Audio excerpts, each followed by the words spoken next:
Magagawa ko pa ito na paraan. May paraan pa! Pinuntahan niya ako rito. Ang sabi niya umalis na raw tayo rito hanggat may oras pa tayo. Ano ba yan? Pinagsabihan niya rin ako eh. Wag naman po kayong magbiro ng ganyan eh. Natatakot po ako eh. Hindi ko kayo tinatakot.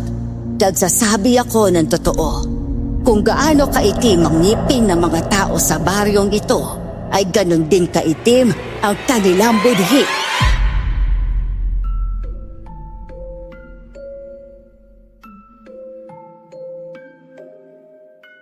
Magandang hapon sa inyo mga kayanggaw, lalo na sa mga voice actors na magbibigay ng buhay sa aking kwento ngayong araw. Pati nga rin sa mga tagapakinig ng inyong channel. Ang istorya kong ito ay hindi pangkaraniwan dahil ang naglagay sa akin sa kapahamakan ay ang taong inakala kong mapagkakatiwalaan. Masasabi mo talagang sa oras ng kagipitan, mas malalapitan pa ang hindi mo kadugo kaysa sa mismong kapamilya mo. Ako si Bino at ito ang aking kwento. Bago ko simulan ang istorya, huwag kalimutang mag-subscribe bilang suporta sa ating channel. Wala pa malapit na baryo na pwede nating masilungan kahit isang oras lang. Tignan mo ang init-init dito. Tapos buntis ka pa. Ay, teka. Nakalimutan ko palang ipakilala ang sarili ko. Ako pala si Bino. Galing ako ng Mindoro. At ako si Marikit. Marikit na lang itawag niyo sa akin, ha? Kasi yung totoo kong pangalan, nakakadiri eh. Nakakawala ng spark. Maaari ko bang malaman ang tunay mong pangalan, Marikit? Felicito. Pambara ako, di ba? At hindi nakakamarilag. Kaya Marikit na lang yung tawag niyo sa akin. Okay na yun. Nakakatuwa ka naman. Ako nga pala si Benedicta. Ay, perfect. Benedicta. Parang ang banal naman yata pakinggan ng pangalan mo. Benedicta. Galing talaga yan sa santo. Yung si Saint Benedict. Ah, kaya pala. Ay, siguro ang lalim ng pananampalataya ng ina mo, no? Sinabi mo pa. Uy, teka, may tao naglalakad oh. Ay, oo nga. Teka, lumiko siya? Mukhang may mga bahay-bahay dun sa kanto kung saan siya lumiko ah. Baka pwede tayo makisilong dun. Ay, naku, mabuti pa nga puntahan na natin. Para hindi naman tayo matusta sa sobrang tirik ng araw, no? Ay, kasi panigurado, matatagalan pa sa pagbalik yung jeepney driver na yon. Mabuti pa nga. Benedicta. Teka, tulungan na kita sa dinadala mo. Maraming salamat, Bino. Wala nga naman. Oy, alam mo, Benedicta, dapat meron kang kasama sa tuwing aalis ka ng bahay ninyo, no? Lalo na buntis ka. O paano na lang kung may mga mabibigat kang buhatin. O kagaya ngayon, nasiraan pa yung sasakyan nating jeep. Wala kasi akong kapamilya doon sa pinanggalingan ko. Yung asawa mo naman. Naku, kaya nga ako umalis doon sa amin kasi hindi ko na matansya yung pagmamalabis niya eh. Bakit? Kasi lasinggero siya. Ay, naku. Abay, sa ganda mong yan. Abay, bakit mo naman naisip na magsettle sa ganyang klaseng tao? Hindi naman kasi lasinggero yung asawa ko nung magjowa pa lang kami. Malambing at mabait siya, kaya akala ko matino. Ayun pala, may maitim na budhi na pinakatago-tago niya. Nung tumira na kami sa iisang bubong, ayun, doon ko na nakita ang tunay na kulay niya. Ay, naku, mga lalaki talaga. Sa una lang magaling. Ibahin niyo ako ha. Ikaw naman Marikit, nilalahat mo kahagad eh. Ay, naku. Oy, ikaw Bino ha, bolero ka. Alam mo, narinig ko na rin yan dati. Pero ang ending, wala rin palang pinagkaiba sa mga nauna kong lalaki. Ang masama pa, siya pala ang pinakamalala sa kanilang lahat. ayun, sa puli, no? Ito naman. Kung makalitaan niya ka, kala mo talaga ako nananakit sa'yo ah. Mga babae nga naman, palaging tama. Ay, kalahating babae lang pala yung isa. Hoy Bino, narinig ko yon. Awat na nga kayo. Ako yung natatawa sa inyo eh. Oh, jackpot oh. May mga bahay-bahay nga naman pala dito.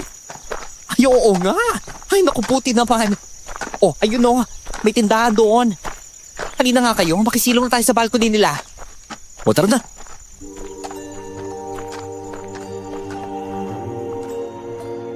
Kung kailan ako nagmamadali, doon naman ako sinusubok ng panahon. Kasi yung jeep na sinasakyan ko ay nasiraan sa gitna ng daan. Buti na lang at mga kasamahan kong sina Benedicta at Marikit ay madaling pakisamahan. Nagkasundo pa kaming makisilong sa isang tindahan malapit sa baryo, kung saan kami ibinaba ng driver sa sinasakyan naming jeep. O, alam nyo, parang ang weird ng baryo na to, no? Napansin mo rin pala. Ayos naman kasi sa akin. Kasi ang linis niya. At saka wala naman masyadong ingay, pero parang ang tahimik. Parang walang kabuhay-buhay man lang. Yun nga rin ang napapansin ko. Alam mo, yung tindera kanina, dyan sa tindahan, ang tipid kong sumagot. Hindi man lang umingiti. Alam mo na, baka pagod lang. Ikaw naman, Binoy. Kailangan pa ba talagang ngitian ka kapag inabot yung mga binili mong chichirya? Tig-piso lang naman. Hindi naman sa ganun pero parang nasusupladahan lang talaga ako. Naku, hayaan mo na. Baka hindi lang talaga palang ngiti yung tindera. Naku patay, parang uulan ngayon Ay, naku, wag naman sana. Kasi paano na lang tayo dito? Abay, wala pa naman tayong kamag-anak sa baryong ito, no? Paano tayo makakauwi sa mga bahay natin? At saka yung driver ng jeep? Mababasa sa ulan yung battery na dala niya. Mukha pa namang walang payang yung driver na yon. Patay tayo nito. Kumukulimlim na yung kalangitan, oh. Ay, ano ba? Balik na lang kaya tayo sa loob ng jeep. Total, hindi naman tayo maiinitan doon, di ba? Mukhang mas okay ang naisip mo. Pwede naman nating ibaba yung nakalukot na pantakip sa bintana ng jeep para hindi tayo mabasa kung sakaling bumuhos ang ulan. Tama. O sige na, halina kayo. Balik na tayo bago pa bumuhos tong ulan. Ang kapal pa naman ng itim ng ulap po. Ay, naku, sige na nga. Ako na lang magdadala ng chichirya. Ay, teka. Yung sukli pa pala. Hindi pa binibigyan ng tindero. Ha? Hindi mo kinuha yung suklay mo? Kasi sabi ng tindera, pag nabalik ko na yung bote ng soft drinks, tsaka niya ito total lahat. Kasi baka maisipan pa rin nating magdagdag Kaya hindi ko muna kinuha yung sukli. Ayos lang, ako nang kukuha ng sukli. Bibili din naman kasi ako ng tissue. Salamat, Benedicta.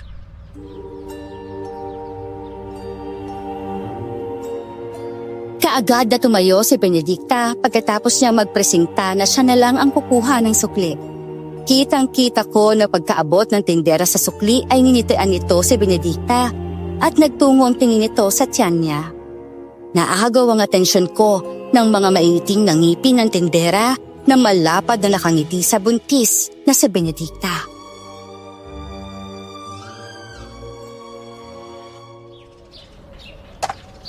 Oh, eto na sukli mo. Salamat. Sabi mo suplada, hindi naman Ngumiti pa nga sa akin ang napakalapad. Mukhang ikaw lang naman yung nginitian nun. Baka nahihiya lang sa'yo. Bakit naman siya mahihiya sa akin? Kasi maitim ang ngipin niya. Abay, syempre, lalaki ka. Kaya may hiya talaga yan sa'yo. Ganun ba yun? Ikaw talaga, Marikit. Kung ano-ano na lang talagang napapansin mo. Baka mamaya marinig ka ng tindera. Hindi pa naman tayo taga rito. Uy, malayo naman tayo sa tindahan Panigurado hindi niya tayo maririnig. O tara na, umalis na tayo. Baka maabutan pa tayo ng ulan, Ay, naku, mabuti pa nga. Tara na. Hoy, ikaw, Benedicta. Mag-iingat ka sa mga taong kausap mo, ha? Lalo na buntis ka. Bakit mo naman nasabi yan? Ay, ewan ko ba sa'yo kung hindi mo napapansin? Kasi naman, titig na titig yung tindera sa tiyan mo Napansin mo rin pala. Pareho talaga tayo na napapansin, no, Marikit? Nung ngumiti siya kanina sa'yo, parang yun tiyan mo talaga yung niningitian niya. Tama. Kaya nga ginusto kong umalis doon kasi ang weird ng feeling ko sa lugar na yun. Tignan mo, masyadong tahimik. At parang walang katao-tao. Wala man lang mga bata na naglalaro sa labas. Kayo naman, parang normal lang naman yan sa mga ganitong klaseng baryo. Baka malalaki na yung bata rito kaya wala nang naglalaro. Tapos ang init-init pa kanina. Eh sinong bata ang gusto maglaro sa ganong kainit, di ba? May punto ka rin. Pero parang nakakatakot kasi yung ngiti ng tenderan yun sa'yo eh. Kanina. Nasasabi mo lang yan kasi maitim ang ngipin niya, kaya parang kakaiba ang ngiti. Pero para sa akin, wala namang pinagkaiba. Ay, ewan. Basta, parang kakaiba talaga yung hatid ng ngiti niya eh. Teka, ano nga palang ulit pangalan ng baryong ito? Ano ba, tumingin ka sa taas oh. Nakalagay, maligayang pagdating sa Baryong Silab. Baryong Silab? Teka, parang narinig ko na yan dati ah. Eh, baka nabanggit na mga kakilala mo noon. Baka nga. Naku, eto na, umuulan na. Bilisan na natin. O ikaw, Benedicta, buntis ka pa naman. Ito, gamitin mo sa sombrero ko.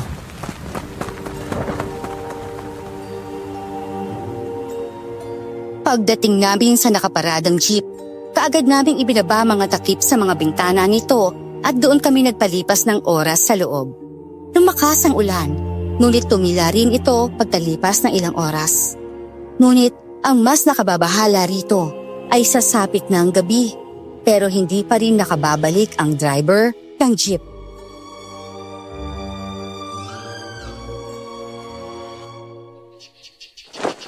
Sa tansya ko parang malapit na mag-alas 6 ah. Pero wala pa rin si Manong driver. Sana naman hindi siya napahamak sa daan. Ay, Maging positibo na lang tayo. Baka pabalik na yun dito. Ay, doon ko sana nga. Yung pageant event ko, mukhang nagsisimula na yun sa mga oras na to eh. Ay, parang inaantok ako. O siya, lalabas muna ako ha. uy, sama ako. O ikaw, Benedicta. Dito na lang ako. O sige ha, labas muna kami.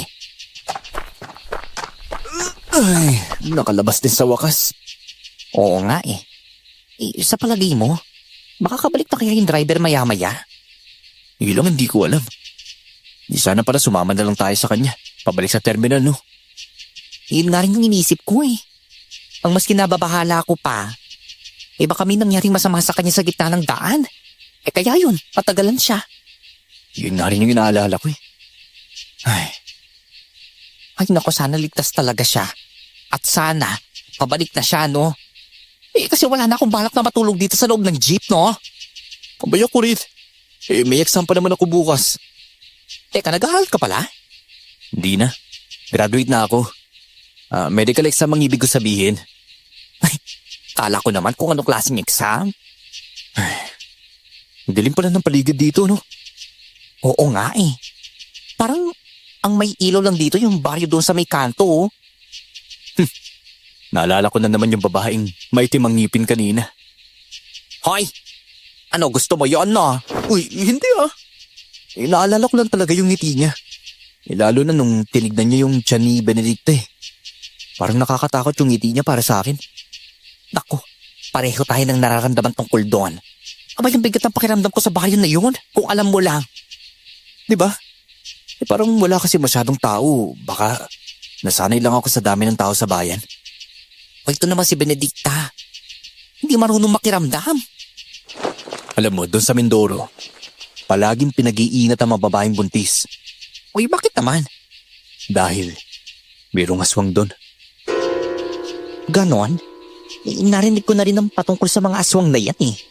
Pero hindi pa ako nakakita ng ganyang klaseng nilalang. Kasi sa gabi lang naman sila lumalabas. Yun na din ang sabi ng lolo ko. At para malaman mo raw kung aswang talaga ang kausap mo, kailangan mo raw na tumuwad para makita ang kanilang tunay na anyo. Di magmumukha ka namang timang nun. O timang na kung timang. Pero kung yun lang talaga ang paraan, abay gagawin ko yun.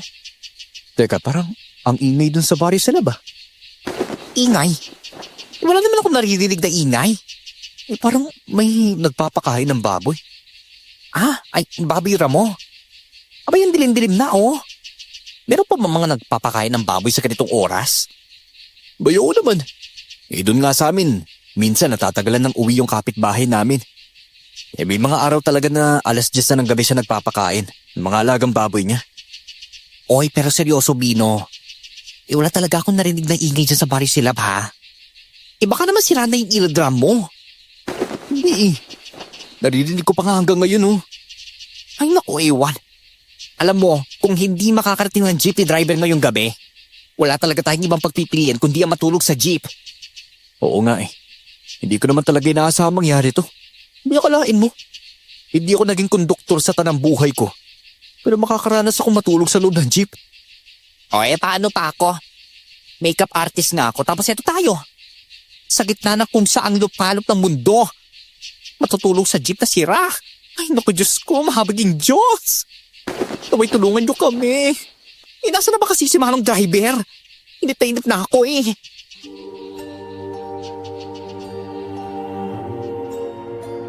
Naghintay pa kami ng ilang minuto sa labas ni Marikit sa mga oras na yon. Nagbabaka sakali na baka makabalik ang driver ng jeep pero nabigo lang kami. Napagdesisyonan naming bumalik na lang kami sa loob ng jeep at doon na lang matulog.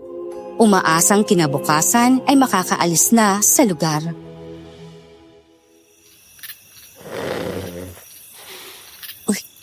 Tignan mo yung buntis oh. Parang ang hibig ng tulog. Nakabuka ka pa. Huwag mo nang istorbohin, baka magising pa yan. Ibuntis pa naman. Abay may hirapan na yung bumalik ng tulog pag nagising mo. O sige. Grabe ang dilim dito sa loob no. Paano ba naman kasi? Yung baterya mismo ang may problema eh. Kaya hindi talaga gagana yung ilaw dito. Dito na lang siguro ako pupwesto. Ako, dito ako malapit sa may pinto. Perfect. Ang ganda ng naisip mo ha. Para may bantay na kami ni Benedicta. Ginawa pa talaga ako security guard.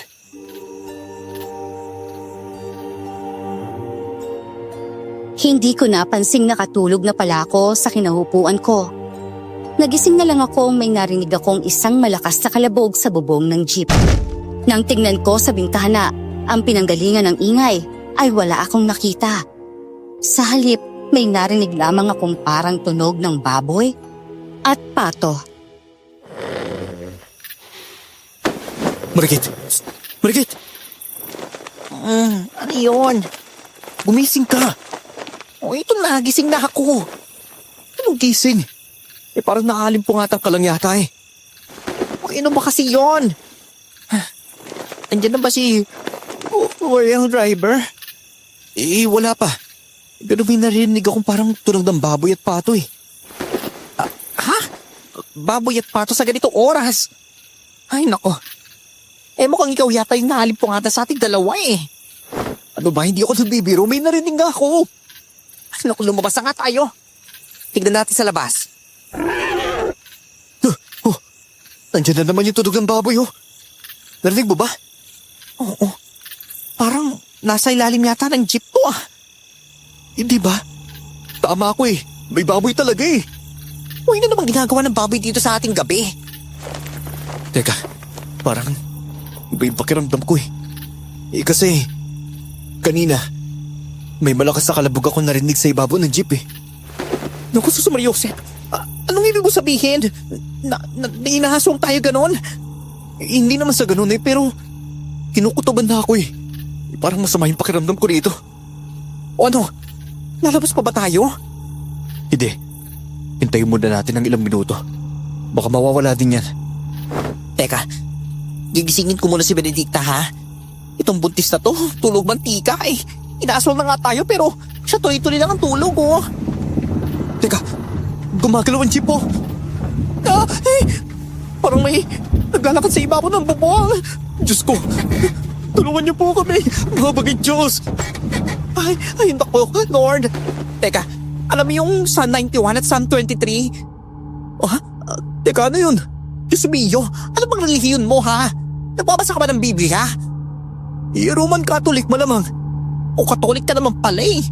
O may wala ka man lang kaalam-alam sa mga nakasulat sa Biblia? Paano ba? Wala naman kasing Biblia sa bahay eh. Psst, oy, Benedicta, gising. Benedicta, gumising ka. Aray!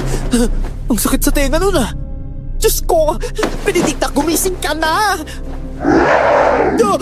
Diyos ko, yung bintana! May mga kamay na matatalas ang kuko!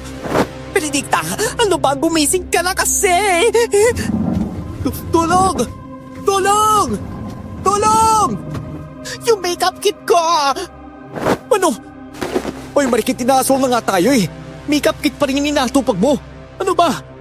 Akin na kasi. Ihampas ko yan sa kamay na sino mang aswang na nandyan sa labas. Dali, bilisan mo!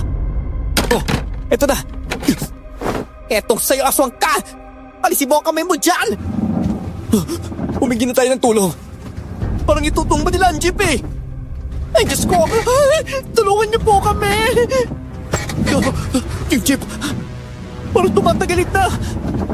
Ay, naku, magdasal na lang tayo. Teka, si Benedicta alalayan mo. Di ba paano yung tiyan niya eh? Ano ba yan? Bakit ba ayaw niya magising?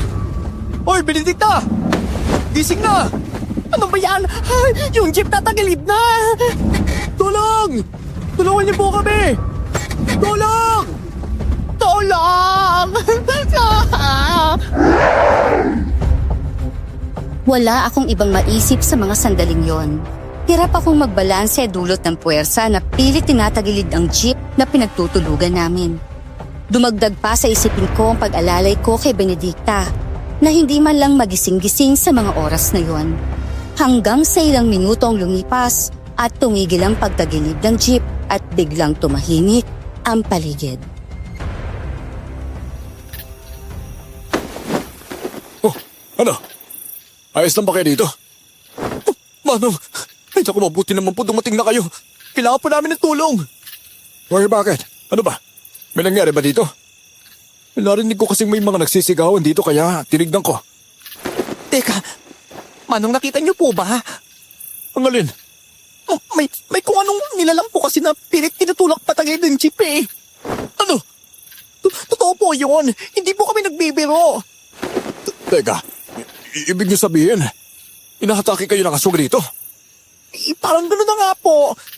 Manong, pakiusap, tulungan niyo po kami. Eh kung ganun pala, umabot na pala sila rito sa baryo namin. Ano? Umabot na po sa baryo ninyo? Eh, ano pong ibig niyo sabihin? Eh kasi, may naririnig na kasi kaming pag-atake ng mga aswang noong nakaraang linggo. Pero, sa kabilang baryo naman yon. Pero kung pilit na pinapatagilid ang jeep ninyo, abay walang ibang makakagawa nun kung hindi ang mga aswang. Dahil wala namang tulisan ng kamay na kayang gumawa nun. Eh, kung ganun, ang driver ng jeep na to, sigurado nanganganib na siya. Ay naku, Diyos ko. Sana naman walang nangyari masama sa kanya. Ganito, kailangan niyo sumama sa akin. Nanganganib kayo rito. Madali lang kayong atakihin dito sa gilid ng daan. Doon sa bahay ko. Panigurado. Ligtas kayo roon. Manong, kakapalanda po talaga namin yung mukha namin, ha? At sasama po talaga kami sa inyo. Pasensya na po, Walang naman. Pasali na kayo. Eh baka balikan pa kayo ng mga aswang na gumagambala sa inyo eh. May problema po kasi kami. O ano naman yon? Eh, kasi yung kasama kasi naming buntis, abay, hindi man lang siya magising-gising. Ano? Oo nga po eh. Tignan niyo. Teka, tapikin nyo nga ulit. Eh baka napahimbing lang naman yung tulog niya. Uy, Benedicta! Uy, Benedicta! Gising na. Aalis na tayo dito sa jeep. Ano yun? Oh, eh nagising naman pala oh. Eh baka napahimbing lang talaga yung tulog niya. Kayo naman eh. Ay naku, mabuti naman gising ka na, Benedicta. Eh kasi naman, kailangan na nating umalis dito sa jeep. Bakit? Nakabalik na ba si Manong driver? Oy, wala pa. Eh, pero delikado tayo rito sa jeep eh. Ha? Eh bakit naman? Ay nako, ay ewan ko sa'yo. Hindi ka namin magising-gising kanina pa. Abay, alam mo bang inatake tayo ng aswang? At kamunti ka nang tumagilid itong jeep. Ano? O siya. Mamaya na natin pag-usapan yan. Mas mabuti pa kung kumilos na tayo at umalis na dito. Eh baka mamaya bumalik pa yung aswang na sinasabi ni Manong eh. Ay naku, mabuti pa nga. Tara na. O siya, tulungan ko na kayo sa mga gamit ninyo. Maraming salamat po ha. Ay, ano po palang pangalan ninyo? Ay, tawagin niyo na lang akong Roldan. Roldan ang tawag ng mga tao sa akin doon sa baryo namin.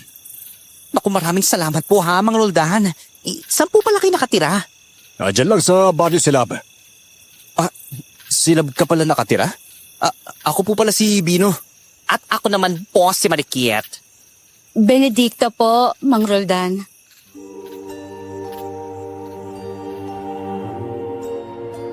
Alam kong kinakailangan namin ng tulong sa mga oras na yon. Pero nang sabihin ni Mang Roldan na sa Barrio Silab siya nakatira, ang tanging tindera lamang naman maitim ng ngipin ang pumasok sa isipan ko. Hindi ko inainabala pang usisain si Mang Roldan.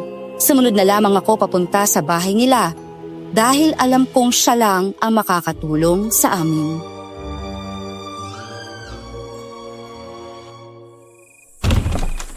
Pasok kayo sa bahay ko. Grabe. Maraming salamat po talaga, Mang Roldan, ha? Ay, hindi ko talaga alam kung anong pwedeng mangyari sa amin doon sa jeep kung hindi kayo dumating. Grabe, hulog talaga kayo ng langit. Tama. Maraming salamat po talaga sa tulong ha. Siguro kung hindi po kayo dumating sa jeep na tinutulugan namin, baka na paano na kami. Ipakiramdam ko kasi nung nakita ka ng mga aswang na paparating, umalis ka agad sila. Dapat lang talaga silang umalis. Dahil magtatawag ako ng mga kasamahan para labanan sila, no? At saka may hawak din akong itak. Baka sila makatay ko nang wala sa oras eh. Ikaw lang po bang mag-isa dito? Oo. Kasi yung asawa at anak ko, naiwan ko dun sa Mindoro eh. Mindoro? Oo. Taga doon ako ah. Galing po ako sa Mindoro. Ganun ba? Kamusta naman ang Mindoro? Ayos naman po kami doon. Kamusta mo na lang ako sa lugar ha? Wala po ba talaga kayong balak na bumalik doon sa Mindoro? Wala eh. Bakit naman ho? Kasi matagal na kasi akong umalis doon. At hindi ko na rin sigurado kung doon pa din ba nakatira ang mag-ina ko. Ganun po ba? Sayang naman po pala kung ganun. Hindi naman ako nalulungkot kahit ako lang ang mag-isa sa bahay. May mga kaibigan naman ako rito na nakakausap ko. Ayos din yun. Pero maraming salamat po talaga sa pagpapatuloy sa amin, ha? Very grateful po. Ay, nako. Si Benedicta nakatulog na naman ulit oh. Naku, pagpasensya niyo po itong kasama namin, ha, Mang Roldan. Kasi malakas talaga siyang humilik eh. Ako, ayos lang yun. Ganyan na ganyan din yung asawa ko noon eh, nung buntis pa siya.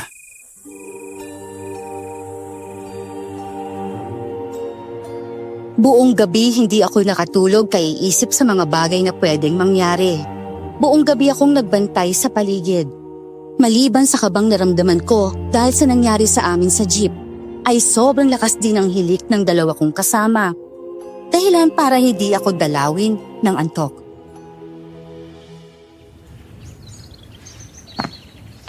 Bino, ikaw na pala yan.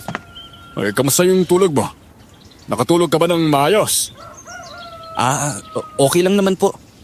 Aga mo naman yatang gumising. Maaga rin naman talaga akong nagigising eh. Nakasanayan na po. Ganun ba?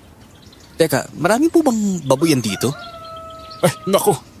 Dito sa Barrio Silab, walang mga alaga mga tao rito. Kahit aso o kaya pusa. Ganun ho ba? Para kasing nakarinig ako ng tunog ng baboy kagabi galing dito eh. Teka, nakarinig ka ng tunog ng baboy? Opo pero baka hindi yun galing dito. Siguro. Baka nga. Kasi wala naman kaming mga alaga dito eh. Teka, yung mga kasamahan mo, tunog pa ba sila? Oo. Nandun ho sa loob. Mihilik pa rin. Ang lakas nga eh. Narinig ko nga rin ng hilik nilang dalawa sa kabilang kwarto. May parang nagpapaligsahan sila eh. Palakasan ng hilik eh.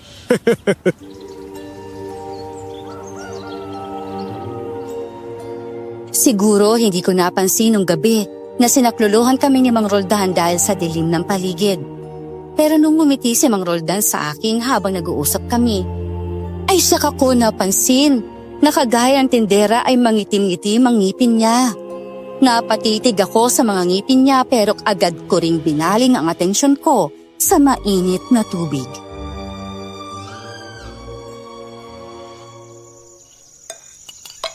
Kumusta na? Nakabalik na kaya yung driver ng jeep? Hindi ko pa nga tinitignan yung daan kanina eh.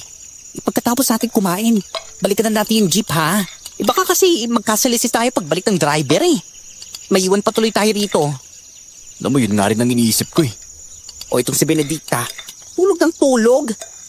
Abay dapat sa mga buntis, nagkikikilos para hindi mahirapan sa panganganak, no? Bayiwan ko sa kanya. Baka napagod din sa biyahe natin medyo mainit din kahapon kaya baka napuyat. Ay, nako. Dapat sa kanya, naglalakad-lakad. Abay, para may galaw niya yung katawan niya, no? Yaan mo na, gigising din yan. Teka, si Manong Roldan. Yun umalis.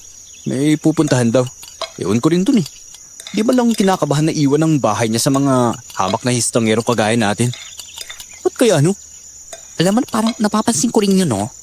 Parang baliwala lang sa kanya kung sinong patuloy niya sa bahay niya. Pero kung tutuusin, wala ka naman talagang mananakaw sa bahay na to eh. Tignan mo. Oo nga, no? Parang wala namang masyadong gamit itong bahay ni Mang Roldan, eh. Uy, yung nangyari pala kagabi, Marikit. Ay, naku, wag mo nang paalala. Nakakatakot talaga yun, eh. Hindi ko kasi maiwasang isipin eh. Kung maayos at ligtas bang driver ng jeep? Alam mo, yan nga din ang iniisip ko.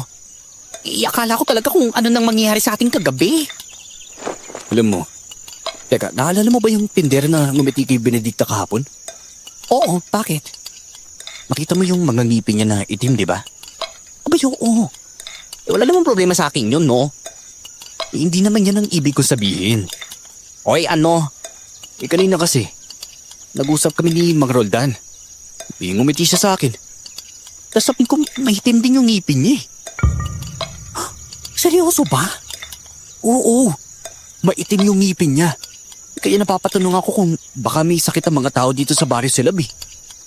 Naku, alam mo, may mga tribo rito sa Pilipinas na ngumunguya sila ng kung ano-ano, no? Iba parang dahon ng tobacco ba yun? Para pampatibay ng ngipin. At ang side effect doon, ayun, mangingitim ang ngipin nila. Hindi palagay mo. Ganun din ba yung ginagawa ng mga tao dito sa Barrio Silab? Parang ganun na nga. Ewan ko. Magandang umaga sa inyo. Ay, buntis! Buti naman gising ka na. O ano? Ano oras na ba? Away mag-alas 9 na yata ng umaga. Ang tagal pala ng tulog ko. Tinabi mo pa. May balita na ba sa driver ng jeep? Wala pa nga eh. Anong oras kaya yun babalik? Yan ang hindi natin makumpirma. Pero pag hindi pa siya nakabalik ngayong tanghali, maglalakad na lang ako pabalik sa bayan, no? Pero sobrang init kaya ngayon. Sus, kayang-kaya ko yun. Tapos na ako dito, Bino. O, andun na. Puntahan na ba natin yung jeep? Uy, sige ba? Hoy, Benedicta. Kung ayos lang sa'yo na rito ka muna, ha? Maiwan ka na lang muna siguro namin. Kasi babalikan namin yung jeep doon, eh. Para maabutan namin yung driver. Baka kasi magkasilisi tayo ng driver at maiwan pa tayo. Alam mo na.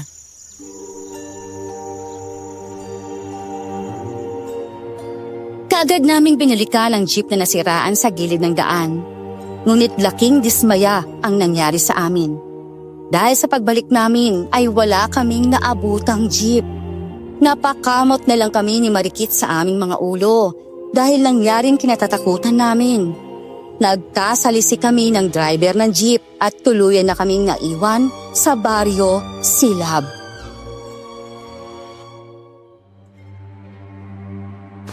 Teka, yung jeep. Teka, nasa na yun? Ay, nako! Iniwan na tayo ng driver! Paano na to? Ano ba yan? Anong gagawin natin? Ay, Teka, balikan muna natin si Benedicta, ha? Tapos, magtanong tayo kay Mang Roldan. Baka naman kasi may alam siya na pwede nating sakyan pabalik sa bayan. Ay, naku, grabing malas naman tong naranasan natin. Ano ba yan? teka, baka inisip ni Manong driver na umalis na tayo. Kaya umalis na siya nang hindi man lang tayo sakay. Ano ba yan? Nawala na nga ang racket ko sa pagme-makeup. Matatagalan pa ako sa pag-uwi. Ano ba yan? Wala pa naman akong dalang extra pera. Paano kaya to? Oo nga, no. Hindi pala ba nilit ni Manong driver ang pamasahin natin? Ano ba yan? Mukhang isang beses lang sa isang linggong bumabiyahe ang mga jeep dito eh. Pansin ko lang. Alam mo, yan nga rin ang narinig ko sa terminal eh. Kaya hindi na ako nagdalawang isip na mag-jeep. Kasi akala ko makakatipid ako eh. At saka mas mabilis yung ruta na dadaanan. Pero aba, sa nararanasan ko ngayon, parang mapapabilis talagang pagkikita namin ni San Pedro. Dahil sa konsumisyon. No. Ikaw naman. Konsumisyon agad? Ay, malamang. Nagpapanggap lang akong walang pake, no? Pero nasa isip ko pa rin nung nangyari sa ating kagabi. Sinabi mo pa. Hindi na nga ako nakatulog ng maayos kagabi. Maging si Benedicta ay nanlumo nang ihatid namin ang balitang naiwan kami ng jeep. Hindi namin alam kung paano kami makakauwi. Dahil tuwing linggo lang kung bumiyahe ang mga jeep sa ruta ng Baryo Silab. Nagtanong din kami kay Mang Roldan, ngunit pati siya ay walang alam kung paano kami makakauwi. Ay nako, ano ba yan? Iliwan na pala kayo ng jeep. Abay, kailangan niyong hintayin ang susunod na linggo para makasakay kayo ulit. Tuwing linggo lang kasi may biyahe dito eh. Paano na yan? Makawala tayong ibang mapapipilian. Kailangan natin maghintay. Ay, nako. Hindi ko rin kayo mapapayuhan na maglakad pabalik sa bayan. Tiyak akong naabutin kayo ng gabi sa daan eh. Tapos may mga bali-balita pang may aswang na gumagala rito. Naku, mas pipiliin ko na lang na rito maghintay, no? Oy, Bino, ayoko makasalubong ulit ang mga nilalang ngayon, no? Huwag kayong mag-alala. Matitiyak kong talagang ligtas kayo dito sa Baryo Silab. Kasi ni minsan walang napapabalita pagkatake ng aswang dito eh. Tro, tama si Manong Roldan. Baka mas ligtas tayo kung dito na lang muna tayo. Hintayin na lang natin ang susunod na linggo. Pero kasi yung pera ko eh. Sakto lang talaga to. Kung mananatili ako rito, baka hindi na to kakasya sa pamasahe. No, bawag mo ng problemahin yan. Ako nang bahala sa pamasahe mo kung ganon. Basta unahin natin ang seguridad natin. Ianin naman natin ang makauwi ng mas maaga kung mamamatay din naman tayo sa daan, hindi ba? Wala rin naman problema sa akin yon. Madalas na kasi akong nakakaranas ng ganito eh. At hindi lang to ang unang beses na may napadpad na estranghero dito sa bahay ko. Kaya hindi na kayo bago sa akin. Kung ako mas gusunod, Bino, mas gusto ko manatili na lang dito. Maghintay na lang tayo sa susunod na jeep na dadaan. Malaki na kasi ang tiyan ko eh. Mahirap na sa akin ang maglakad ng malayo. Tama. Kaya Bino, manatili ka na lang, please lang. Magkakasama naman tayo dito, no? Ay, naku. Sige na nga. Mabuti naman. May sinasabi po kayo, Mang Roldan? Ay ang sabi ko mabuti naman na pinili ninyong manatili rito. Kasi naman delikado talaga yung mga daanan dito pagsapit ng gabi. Mang Roldan, bago ka po makalimutan, may itatanong po ako sa inyo. O ano yun? May matandang babae po kasi na pumunta rito. Hindi ko maintindihan yung mga sinasabi niya eh. Medyo maingay kasi ang takuri kanina. Pero saglit lang siya at umalis din. Tinawag ko siya pero hindi na siya lumingon. Kilala niyo po ba siya? Yung matandang may mahabang belo ba yung tinutukoy mo? Opo. Ay, naku! Si Aling Sela siguro yun. Huwag mo nang pansinin yun. Ulyanin ng matandang yun kasi. Minsan hindi na namin pinapansin eh. Abay kung ano-ano na lang ang pinagsasabi niya. Paborito niya talagang sindakin ang mga bisita rito. Kaya ipagsawalang bahala niyo na lang yun. Ganun ba? Akala ko kasi kung ano na. Natatakot ka ba sa kanya? Hindi naman ho. Naintriga lang ako. Akala ko po kasi kung kaano-ano na ninyo, kamag-anak, ganon. Ay nako, baka nakatulog ka nung naikwento ko kay Bino. Wala akong pamilya rito. Naiwan ko sila dun sa Mindoro noon. Wala na rin akong balita sa kanila eh. Matagal na. Mukhang narinig ko nga yung kagabi. Antok na ako kaya hindi ko na masyadong napagtuunan ng pansin ang buong detalye. Paano ba naman kasi? Ang ganda ng tulog mo kagabi. May nagrereklamo na nga itong si Bino na ang lakas daw ng hilik ninyo.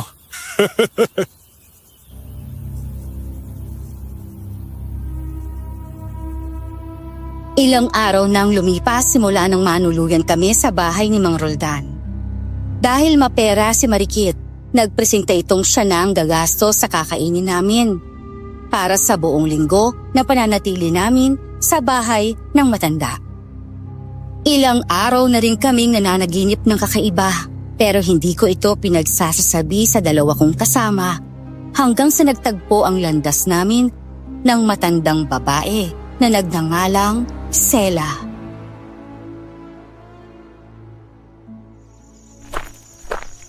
Hindi kita nakikita doon dito, iho. Bago ka siguro dito, ano? Oh, Lola! Ay, naku, nakakagulat naman po kayo. Eh, pero tama po kayo. Bago lang talaga ako dito at saka nakikituloy lang kina Mang Roldan. Nako, Roldan, baka mo. Oo po. Mas mabuti pang umalis na kayo rito. Libingan ito ng mga mangyan na kagaya mo. Alam niyo po na mangyan ako? Aba, malamang ang mga kagaya ko na magaling kumilatis, hindi nagkakamali ng kutob. Ano po palang pangalan mo, Lola? Ako si Sela. Sinasabi ko sa inyo, huwad ang kabaitan na pinakikita ni Roldan sa inyo. Alam mo bang sekreto ng mga tao rito sa Baryo Silab? Teka, ano pong ibig niyo sabihin, Lola? Huwag naman po kayong magbiro ng ganyan. Natatakot po ako eh. Hindi ko kayo tinatakot. Nagsasabi ako ng totoo. Kung gaano kaitim ang ngipin ng mga tao sa baryong ito, ay ganun din kaitim ang kanilang budhi. Umalis na kayo bago pa sumapit ang linggo. Bakit niyo naman po sinasabi ang mga ganyan, Lola?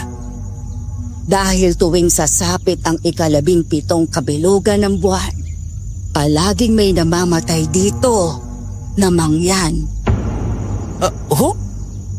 Hindi ka dapat pumunta rito, lalo pat isa kang mangyan. Bakit po may namamatay dito? Oh, Alicela! Ikaw na naman! Ay, naku, nananakot ka na naman sa mga bisita dito eh. Umalis ka na nga rito! Alis! Pag-isipan mo ang kapalaran mo, kamangyan. Ay, naku naman. Yung matandang ulyanin na yun, wala talagang kadala-dala eh. Ano ba sinabi niya sa'yo, ha? Wala naman po. Ang sabi niya dapat daw, umalis na kami rito. Ano yun lang? Opo. Yun lang ang mga sinabi niya. Ay, naku. Hayaan mo na ang matandang yun. Naghahanap lang yun ng atensyon eh. Huwag po kayong mag-alala, Mang Roldan. Alam ko naman na ulyanin na yun eh. Hindi ko masyadong pinagtuunan ng pansin ng mga sinabi niya. Mabuti naman. Eh kasi kung magpapadala ka sa mga sinasabi niya, naku, talagang masisindak ka. Bay, maraming ang mga sabi sa brito na aswang yung matandang yun eh. Eh palaboy-laboy siya. At hindi man lang siya napapahamak. Eh kaya malaki ang paniniwala naming mga taga-Baryo Silab na aswang talaga matandang yun. Ganun ho ba? Ipansin ko ho kasing palagi siyang umaali-aligid sa bahay na ito eh. Malamang. Dahil nandito si Benedicta. Buntis ang kasamahan ninyo. Kaya malamang, ang buntis ang binabalik-balikan niya rito.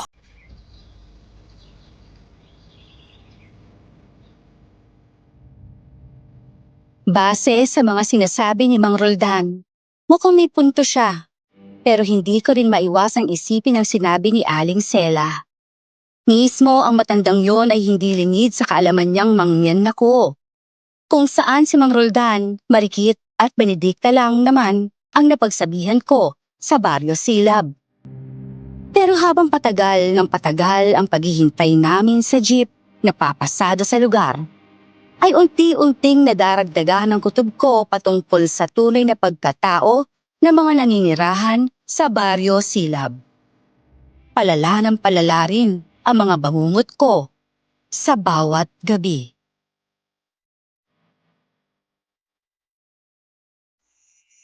Bino! Bino! Bakit, Bino? Aray! Ano ba? Ano ba yan? Hindi ka kasi nagigising. Pinabangungot ka na naman eh. Teka, sigurado ko bang ayos ka lang talaga? Ayos ka lang ba, Bino? Ayos lang. Uminom ka muna ng tubig, oh. Maraming salamat ah. Ano bang napanaginipan mo? Napanaginipan ko kasi na may mga taong kinakatay. Doon mismo sa Baryo Silab. Tsaka sinasabit sa mga puno.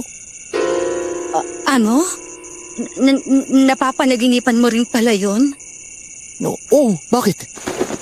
Teka, sinasabi mo bang may panaginip ka rin na ganun?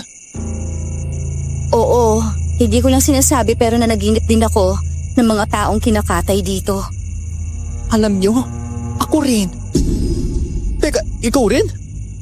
Nag-uumpisa yung panaginip ko sa napakalaking kabilugan ng buwan sa kalangitan.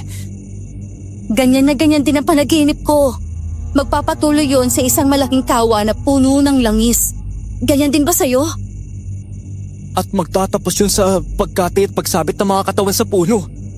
Teka, parehong-pareho yung mga panaginip natin ah. Ano ba yan? Hindi kaya may ibig sabihin yon? Hindi ko rin alam pero natatandaan kong may sinabi sa akin si Aling Sela. Yung bang matandang sinasabi ni Mang Roldan na ulyanin? Naalala niyo pa ba yun? Huwag mong sabihin na binalaan ka rin niya. Teka, binalaan ka niya?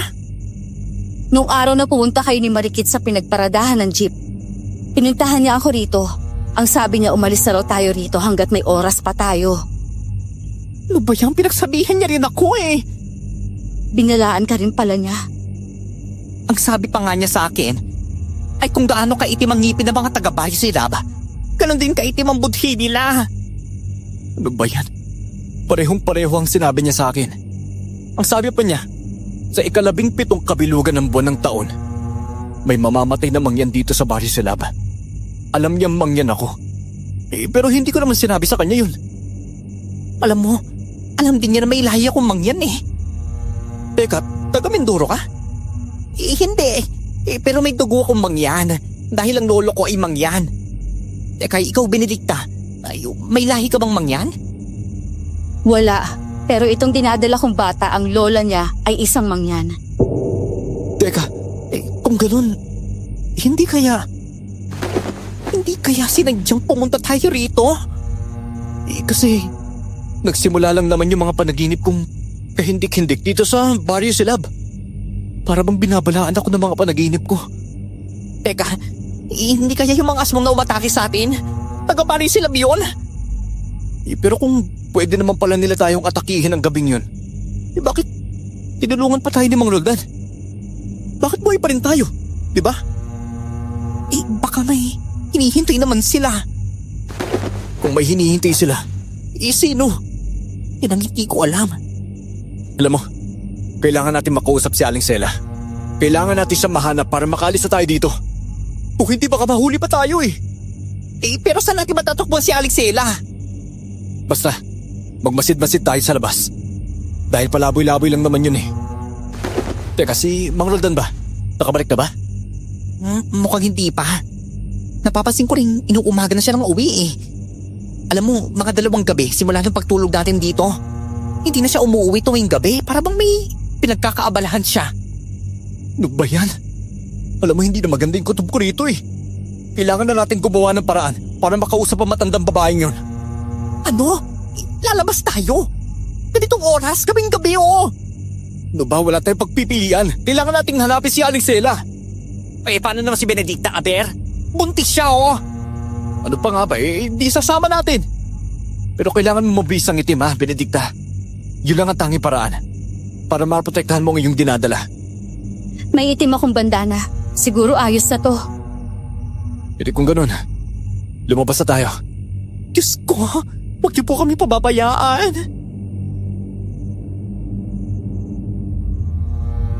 Maingat kami sa bawat paghakbang namin palabas sa bahay ni Mang Roldan. Habang tinatahak namin ang masukal na parte ng likod bahay, sa kalayuan ay may nahagip ang aming mga mata na isang jeep na pamilyar sa amin. Ito ang parehong jeep na sinakyan namin na nasira at dahilan para manatili kami sa Baryo Silab. Doon din namin nakita na kinakausap ni Mang Roldan ang mismong driver na hinihintay namin. Bumaluktot ito at nagpalit anyo bilang isang baboy, samantalang si Mang Roldan ay naglakad palayo.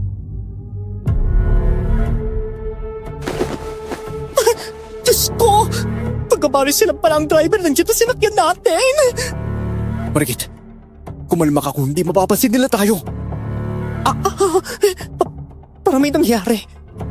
Teka, bumabaloktot ang katawan ng lalaki. Siya pala? Yung baboy na naririnig natin nung gabi na inatake tayo. Yung driver ng jeep pala mismo yun. Diyos ko! Aray! Benedicta, anong nangyari sa'yo? Ang sakit ng tiyan ko bigla. Parang manganganak yata ako. Ano ba yan? Bakit ganyan pa? Parang manganganak na ako kasi humihilab ng tiyan ko. Ay, Diyos ko naman. Ang lala naman ng trip ng anak mo, no? Kung kailan pa tayo tatakas sa bari ng mga aswang eh. Tsaka pa siya lalabas. Teka, dun tayo. Dun tayo sa may likod ng gate. Madilim dun. At makakatago tayo sa likod dun. Bilis! Maingat man ang bawat hakbang namin ay isang pagkakamali ang nagawa ni Benedicta. Dahil na rin siguro sa iniinda niyang masakit na tiyan. Habang papunta sa may likuran, ay nasipa niya ang isang lata na naglikha ng tunog na nakaagaw ng atensyon ni Mang Roldan at ng kausap nitong nag-anyong baboy. Bino, nasipa ko ang lata. Mga kasama, may mga nakamasid. Benedicta! Maragit! Takbo! Benedicta! Pino! Tulungan mo si Benedicta! Saan kayo pupunta? Mang Roldan! Tatakas kayo? Akala ko mabait ka, Mang Roldan. Pero isa ka palaguan. Akala namin nagbabalasakit ka talaga. Pero ang totoo, kakuntsaban niyo palang driver ng jeep na sinasakyan namin! Pasensya ka na, Pino. Nagkataon lang kayo ang kumagat sa patibong namin. Ang sasama ninyo.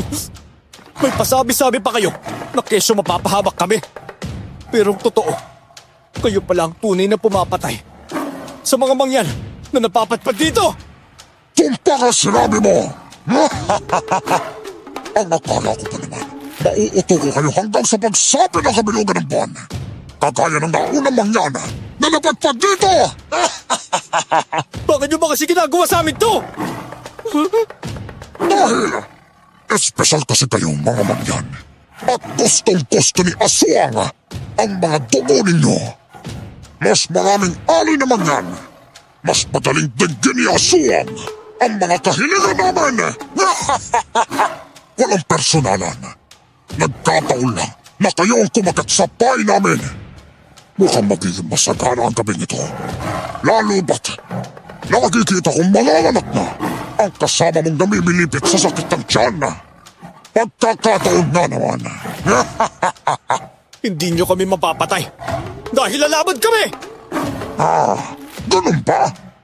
Saan naman kayo hihingi ng tulong, Aber? Para sa kaalaman ninyo, lahat kami dito. Iisa lang ang lahi, kaya wala kayong takas ngayon. Pino! Ano? Pumutok na yung panabigan ni Benedicta! Hindi na niya kakayanin! Bata na ang kasunod nito eh! Napapalibutan tayo! Anong gagawin natin? Hindi ko na kaya. Manganganak na talaga ako. Jackpot, mga kasama! May bagong silog tayong pagpipiestahan ngayon. Hindi ko na kaya.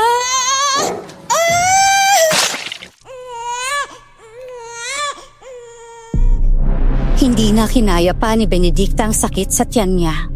Ipinanganak niya ang kanyang sanggol sa lupa. Umalingaw-ngaw sa buong baryong malakas sa iyak ng sanggol. Kung mangilan-ngilan lang nakapaligid sa amin ng mga sandaling yon, nakatawag pansin ang iyak ng musmos, kaya unti-unting nagsidatingan ng iba pang mga aswang sa baryo Silab.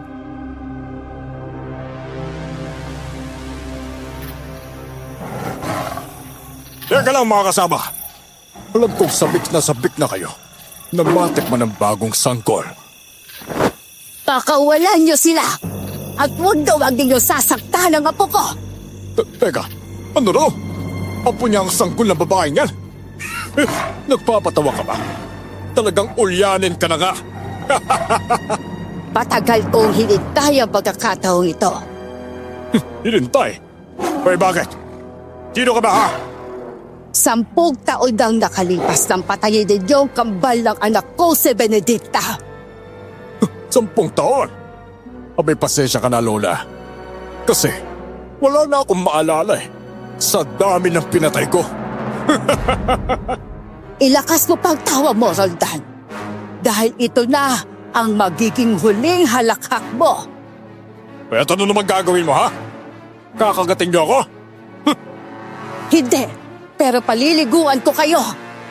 Paliliguan ko kayo ng sandamakmak na asin. Rosie, ngayon na! Pagkasigaw ni Aling Sela ng mga sandaling yon, kaagad na may mga butil ng asin ang isinaboy mula sa itaas, dahilan upang dumampi ito sa balat ng mga aswang.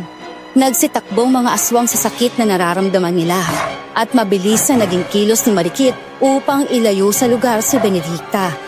Ang tanging natira na nakatayo ay ako, si Aling Sela, at ang hindi ko inaasahan sa lahat, ang tinderang may maitim na ngipin. Bino, basahin mo mga nakasulat sa papel. Kailangan mong tapusin ang pagdarasal habang kami ni Rosie ang nakikipagbuno sa mga kasamahan ni Roldan. Teka, ano to? Dasal yan mula sa bantog na manggagamot na mangyan. Dahil ikaw ang may purong dugo ng mangyan, kailangan mong idasal yan. Ikaw ang magiging susi sa pagtatapos ng mga kasamaan dito sa Baryo Silab. Kung ganun, masusunod po. Rosie, maging alerto ka. Huwag na huwag mong hahayaang may aswang na makalapit kay Bino. Akala niyo ba? Tatalab sa amin talaga yan? Pwes, nagkakamali kayo! Mga kasama! Sunod! Binasa kong mga nakasulat sa papel, habang si Aling Sela at Rosie naman ay abala sa pakikipagbuno laban sa mga aswang. Hindi ko alam kung tama ba ang pagbasa ko sa dasal. Hindi Tagalog ang nakasulat sa papel, kung hindi salita na hindi ko maintindihan. Ramdam kong malakas na pag-ihip ng hangin sa aking mga balat sa tuwing sinasambit ko ang mga salitang nakasulat. Hindi ka pa ba tapos sa pagdarasal, Bino? Nauubusan na tayo ng oras. Salamat po, Panginoon. Amen. Tapos na! Lahat-lahat? Opo, lahat-lahat na yun. Tapos na kayo sa pagdarasal. Pero tila ba, parang walang nangyayari. Baka na mali mong basa ng mga salita, Bino! Ulitin mo! Eto, ulitin ko na po. Kung ganon, bingi ang Diyos ninyo! Akala ko ba nakikita ng Diyos ninyo ang nasa inyong puso? Pero bakit hindi niya dinirinig ang mga dasal ninyo? Bilisan mo, Bino! Mukhang hindi lang bingi ang Diyos ninyo. Kundi bulag din! Wala man lang siyang ginagawa para sagipin kayo. Gayong nandito kayo sa ganitong sitwasyon. Tapos na ba, ha, Bino? Amen. Tapos na po. Tapos na! Opo. Ano? Ano ba tinitingala niyo sa itaas? Mukhang kailangan niyo pang magdasal ng 1,000 beses para marinig kayo ng Diyos ninyo! Bino! Ulitin mo! Sige po. Akmang babasahin ko ulit ang mga letrang nakasulat sa papel nang biglang may malakas na kulog ang nagmula sa kalangitan. Sinundan ito ng malakas na pagyanig ng lupa na ikinataranta ng mga aswang. Maging si Mang Roldan na mga panahong yun ay bakas sa kanyang mukha ang takot. Maya-maya pa ay may mga kidlat ang nagmula sa langit at sunod-sunod na tinamaan ang mga kabahayan ng Baryo Silab. Natakot ka ba, Roldan? No! Walang niya ka! Sabi mo bingi ang Diyos namin, hindi ba? Bakit wala ka magawa ngayon na inuunti-unti ng Diyos ang mga kasamahan mo? Hindi ito maaari! Ngayong gabi na magtatapos ang kasamaan mo. Hindi! Hindi ito pwede mangyari! O aswang! Diyos ng kadiliman! Ipakita mo ang iyong bagsik at ipalasap ang iyong kasamaan sa mga lumalapastangan sa iyong kaharian. Ipagiganti kaming mga aswang. Nakakatawa ka, Roldan. Aswang? Tingin mo ko! Ibabalik ko sa'yo ang sinabi mo sa amin kadi-kadina lang, Roldan. Mukhang bingi at bulag ang Diyos mo dahil wala siyang ginagawa habang naghihirap ang mga kasamahan mo. Tahimik! Tumahimik ka! Isa lang ang Diyos na buhay, Roldan. At walang iba kung hindi ang Diyos namin. Magagawa ko pa ito na paraan. May paraan pa! Hindi magkamayaw si Mang Roldan kakatakbo kung sino sa mga kasamahan niyang dapat niyang unang iligtas. Tuloy-tuloy pa rin ang pagbagsak ng mga kidlat sa kabuuan ng Baryo Silab. Hanggang sa dumating sa punto na siya na lang ang natira. Tumakbo siya upang maiwasan ang kidlat na tatama sa kanya. Ngunit kahit anong takbo niya ay tinamaan pa rin siya nito.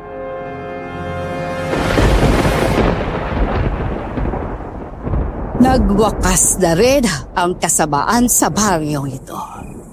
Ay, Maraming salamat po, Aling Sela, sa pagliligtas sa amin, ha? akong dapat magpasalamat sa iyo, Bino. Dahil kung hindi mo ginawa ng maayos ang pagdarasal, ay tiyak akong wala na tayo. Pino! Arisela! Si Benedicta na wala ng malay! Diyos ko! Ang anak ko! Oo nga pala, si Benedicta! Benedicta! Anak! Bigla na lang siya nawalan ng malay. Bumagsak po ang katawan niya sa lupa.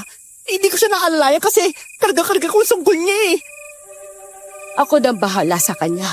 Dadasalan ko siya. Teka, magiging ayos lang po ba siya? Hindi ba dapat dalhin na natin siya sa ospital kasi baka maubusan na siya ng dugo? Magiging maayos lang ang lahat kaya wala kang dapat ikabahala. Ano ba yan? Ako ang kinakabahan kay Benedicta eh. Mapaging Diyos! Grabe, tinupok na talaga ng apoy ang Baryo Silabo. Ang nakunaway sa susunod na buhay nila. Piliin na nilang hindi makapanakit ang tao. Naway pumanaw sila ng matiwasay. Anak ko, Oh, ay, si Benedicta! Bumalik na ang ulirat niya! Oh, Benedicta! Ay, naku, mabuti naman. Bumalik na ang malay mo. ang anak ko. O ito, nandito sa akin. Hawak-hawak ko oh. No ba, huwag kang mag-alala. Ligtas at malusog ang anak mo. Ang mga aswang. Wala na sila, Benedicta. Ito tapos na. Oh. Dinilig ng Diyos ang ating hiling. Pinatawad na niya ng parusa ang mga mamamatay tao na aswang na yun. Mabuti naman. Salamat sa Diyos. Benedicta! Uy, Benedicta! Nawalan na din siya ng mali, Alisela! Para bang umayon ang panahon sa amin ng mga sandaling yon. Pagsapit ng madaling araw, may jeep na dumaan sa ruta ng Baryo Silab. Agad naming nadala si Benedicta sa ospital at napatignan na rin namin ang sanggol sa doktor. Sa awa ng Diyos ay wala namang naging problema sa kanilang dalawa.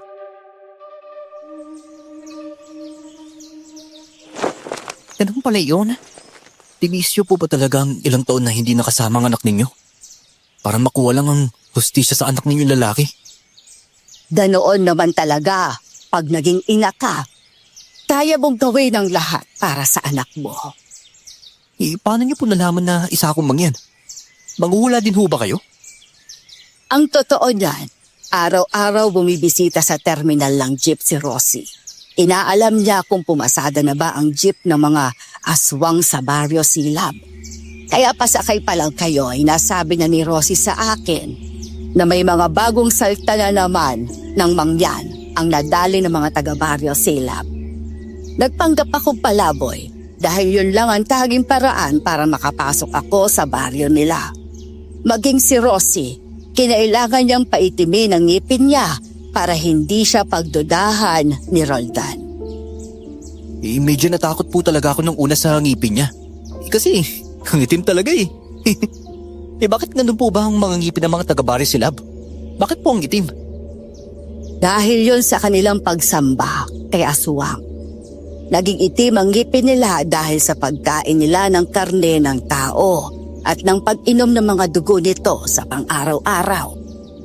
Wala naman talaga silang galit sa mangyan, pero sa ngalan ng lahing mangyan, ang kauna-unahang manggagamot dito sa ating bansa. Naniniwala silang mas diringgin ni aswang ang kanilang kahilingan kapag nag-alay sila ng isang dugong mangyan. Alam niyo po bang nanaginip kaming tatlo na may mga taong kinakati sa Barrio Silab? Yun ay isang babala galing sa mga mangyan na mga ninuno ninyo. Teka, bakit niyo po ba hinayaang mabihag din nila si Benedicta? Alam na ni Benedicta ang buong plano ng Barrio Silab. Nagbigay na ako sa kanya ng babala. Ngunit hindi ko na alam na mag-iiba pala ang plano ni Roldan. Yung bahay na tinuluyan ninyo, hindi niya talaga bahay yon. Kaya nahirapan akong balaan kayo. Inaamid ko ring natakot ako para sa anak ko, kaya sinabihan ko na lang siyang umalis kasama kayo. Pero bakit mas pinili niyo manatili? Naabutan patuloy siya sa araw ng panganganak niya dito sa Barrio Silab eh. Dahil nalaman na niya ang kahinaan ng mga kasapi ni Roldan. Takot sila sa asin, kaya umaalis si Roldan sa bahay na tinutuluyan ninyo dahil gumagamit kayo ng asin tuwing magluluto kayo. Ninakaw niya rin ang librito ni Roldan at ibinigay sa akin. Kung kaya't nakagawa ako ng dasal na pangkontra laban sa mga aswang sa Barrio Silab. Ha? Kaya pala parang hindi mapakali si Manong Roldan, no? May nawawala palang mahalagang bagay sa kanya. Nasasaksihan ko ang gabi-gabi niyang pagpapahanap ng librito sa mga kasapi nito. Hanggang sa inaabot na siya ng madaling araw kahanap. Ang hindi niya alam ay nakalatag na ang patibog naming laban sa kanya. Napaaga lang ang labas ko. Hindi naman kasi kasali sa plano na manganganak si Benedicta sa mga oras na yon. Naku, kinabahan ako nun sobra. Planado niya na pala lahat no? Talagang may awa ang Diyos. Dininig niya ang dasal ko. Ang totoo nga po niyan. Hindi talaga ako marunong magdasal eh. Lumaki ako sa bahay na walang Biblia. Sa hirap ng buhay kahit araw ng linggo, hindi kami nagsisimba. Naghahanap buhay pa rin kami. Kaya nang binasa ko yung dasal na sinulat ninyo, kinabahan ako na baka hindi ko na magawa ng tama. Pero tumugon pa rin ng Diyos. Ay, Buhay ang Diyos natin, Bino. Kaya manalig ka. Hindi ko pa rin lubos maisip na nakaligtas ako sa pangyayaring yon sa buhay ko. Kaunting kembot na lang talaga ay magiging kwento na ako. Ngunit mabuti ang Diyos dahil binigyan niya ako ng instrumento na nagligtas sa akin. Nang matiyak na namin ang seguridad sa isa't isa, napagdesisyonan na naming umuwi na sa aming mga tahanan.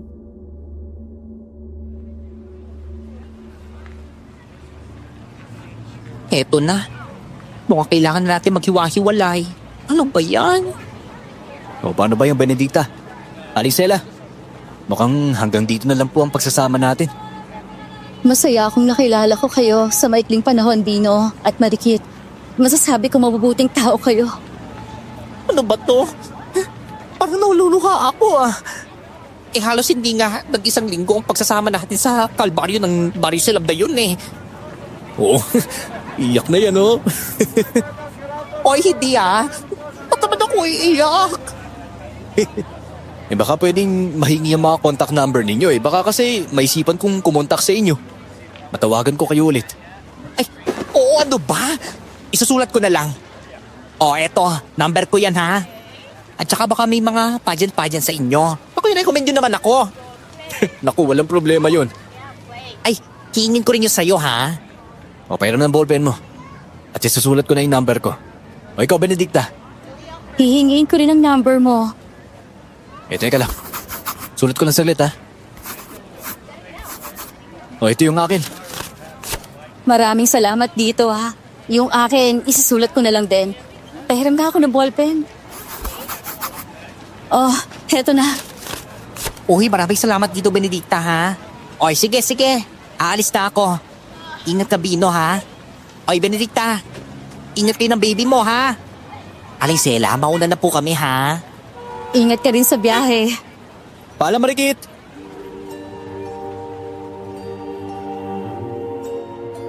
Nauna nang umalis si Marikit sa amin. Kinailangan pa raw niyang magpaliwanag sa organizer ng event kung bakit hindi siya umabot. Sa kanyang pag-alis ay may kaagad na ipinasok sa emergency room ng ospital. Nanlaki ang mga mata namin na si Benedicta at Aling Zelda nang mamukaan ng taong isinugod. Kahit pa nasunog ang buong katawan nito'y nakilala pa rin namin siya. Walang iba kung hindi si Manong Roldan. Imposible! Hindi ito maaari. Imposibleng buhay pa rin siya pagkatapos sa malaking sunog na yon. Walang sino mang aswang ang nakakataka sa panalangin na yon. Hindi pwedeng makaligtas si Roldan pagkatapos ng lahat. Gumagalaw siya. Grabe. Talagang buhay pa siya. May kasiguraduhan pang maligtas siya ng mga doktor. Ha? Minulat niya ang kanyang mga mata. Nalilisik na nakatingin sa atin. Teka, kailangan natin umalis dito. Dapat mamatay siya para hindi na mabuo pa ulit ang Baryo Silab. Pero, hindi tayo pwedeng lumapit sa kanya. Nakatingin pa rin siya dito. Siguro sa mga panahong yun ay aabot langit ang galit ni Mang Roldan para sa amin. Kung kaya't kahit naghihingalo, ay pinilit nitong tumayo at mabilis na tumakbo palapit sa kinatatayuan namin at sinakal si Aling Sela gamit ang mga natitirang lakas niya sa katawan. Agad namang nasipa siya ni Aling Sela. Bumagsak ito sa sahig at nawalan ng malay. Dali-dali siyang nilapitan ng mga nurse at kinuhanan ng pulso, ngunit idineklara na nila itong patay.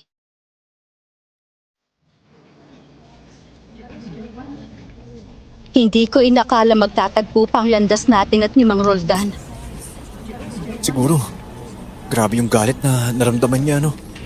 Kahit gaano kasikit yung iniinda niya sa pagkakasunog. Pinilit niya talagang gumalaw para lang masakal si Aling Sela sa mga huling segundo ng buhay niya. Sana matahimik na siya sa kabilang buhay. Sana nga. Aling Sela, ayos lang ba talaga ang leg mo? Ayos lang naman.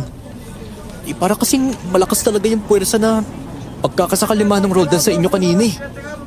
Hindi naman. Talagang nagulat kang ako. Hindi ko napaghandaan ang pagsugod niya sa akin. Pero kahit papaano'y napanatag ng loob ko na tuluyan na talagang nawakasan ang buhay niya. Nakakapanatag nga po yun. At least ngayon, alam na nating wala na talagang natirang halangang bituka sa Baryo Silab. Oh, paano, Bino? May jeep na papuntang Mansanitas. Mauna na kami sa'yo, ha? Sige. Ingat kayo ah.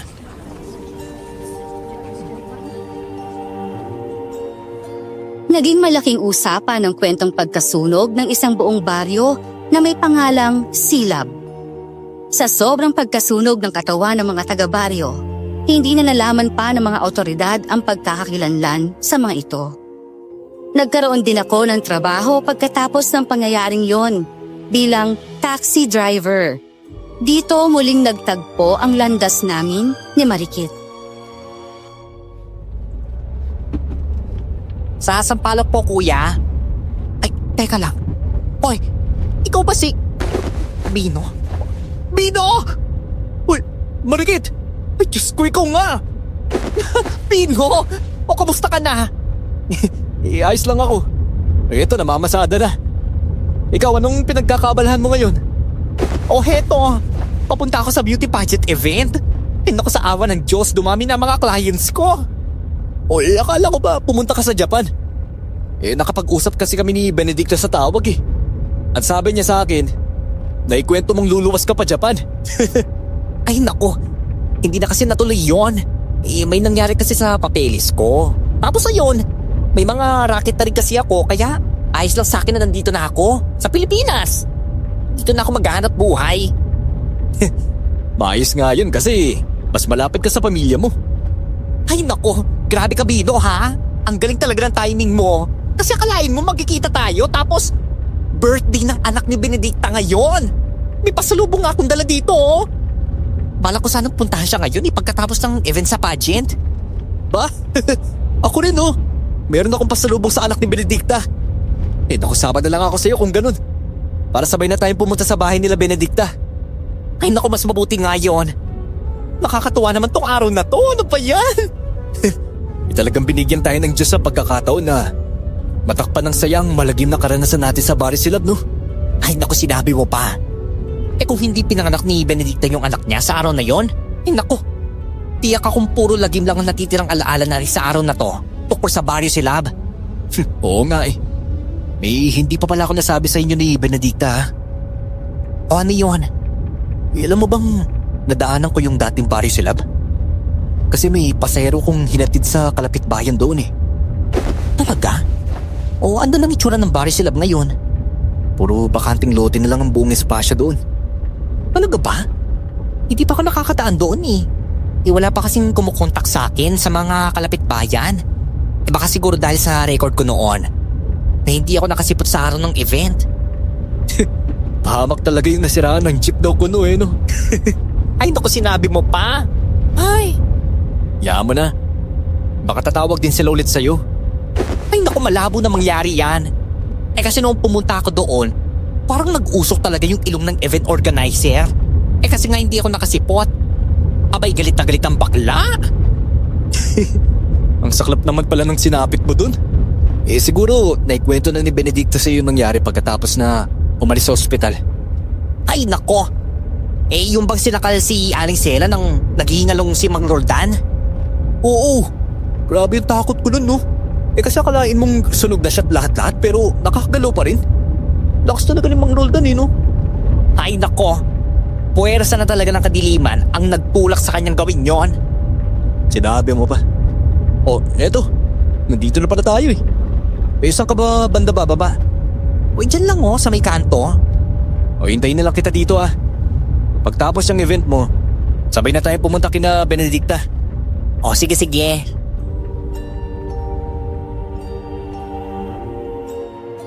Medyo natagalan si Marikit bago natapos pero hindi yun naging hadlang para hindi namin puntahan si Benedicta sa kaarawan ng kanyang anak. Dala-dala namin ang mga regalo para sa bata at nagkaroon din ng kaunting salo-salo sa bahay nila Benedicta.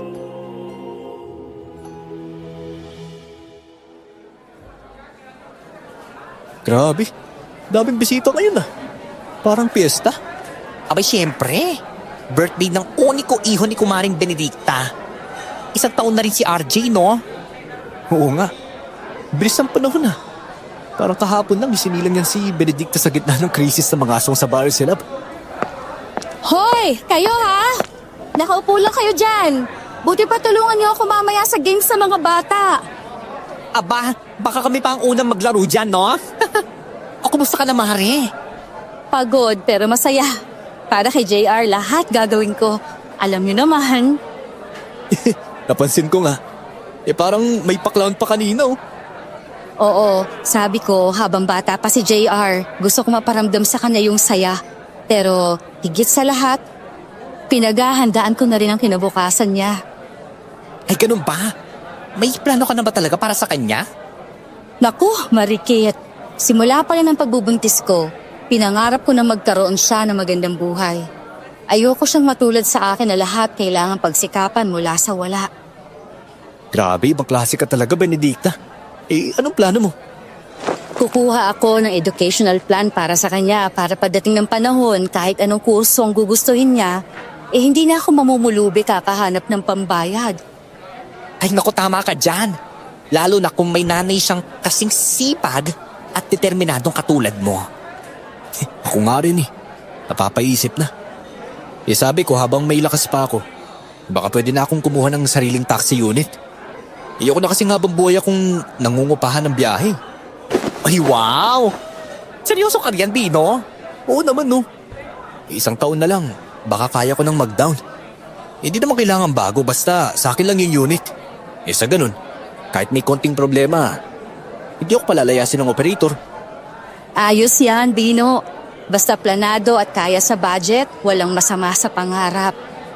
Hoy, alam nyo, nakaka-inspire kayo, no? Ako rin. May matagal na akong gustong simulan eh. Ano naman? Di salon.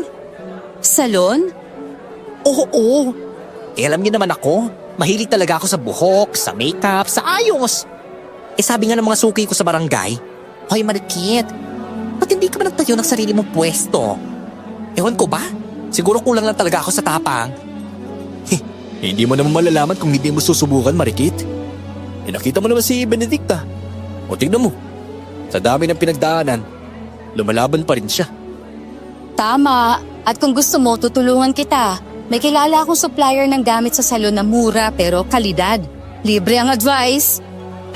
Talaga, Mare? Salamat ha. Grabe, parang lumalakas ang loob ko bigla. Ay nako, pag nagbukas ka, ako ang unang kliyente. Pa-hairs pa ako dyan. Alam mo namang stress ang biyahe. Magpapasulan ako kahit lalaki ako. Uy, salamat ha. Gusto ko talagang maramdaman na may sarili akong naitatayo. Hindi yung puro gawa lang para sa iba. Hindi naman masamang mangarap, hindi ba? Hindi. Mas masama akong titigil kang mangarap. Kaya nga kahit si JR, gusto ko matutong mangarap din. Grabe, parang ang ganda ng araw na to no? Hindi lang dahil may birthday, kundi dahil ang dami pa nating planong gustong abutin. Boris na lang talaga yung pagkikita natin, Marikit. Tama ka dyan. Sa mga ganitong okasyon, naaalala mong hindi lang tayo para sa trabaho at problema eh. May buhay din tayong dapat pagandahin. Laging may panahon para magsimula. Kung hindi ngayon, kailan pa? Oo siya, game na! Pero wag mong kalimutang ipaalam sa amin kung kailan ang ribbon cutting ng salon, ha? Oo naman, promise no? At ikaw naman, Bino. Gusto ko ng picture sa taxi mo ha, pag nakuha mo na yan.